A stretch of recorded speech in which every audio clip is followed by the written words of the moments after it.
Heto yung 5 legit paying na earning app na pwede mong subukan na walang nilalabas na puhunan at hindi mo rin kailangan mag-invite bago ka makapag-cash out. So number 1 is itong si Cashzyme. Ang gagawin mo dito, magbabasa ka ng mga novels and then meron kang na-accumulate ng mga points or mga coins. Yung mga coins na yon, sila yung mga convertible sa cash. Next naman is itong si DigiWords. So si DigiWords, ang gagawin mo dito is magta-type ka ng mga captcha.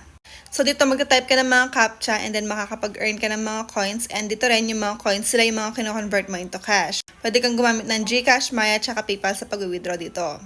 Next niya is itong si WePoints. So si WePoints, matagal na din siyang earning app and legit paying up until now. So ito naman, ang gagawin mo dito is maglalaro ka ng parang old style na game, and dito conversion mo din is yung mga nakukuha mong mga coins and via GCash, tsaka PayPal at tsaka PayMaya din yung pagka-cash out. Kulang yung time, mag-party tayo.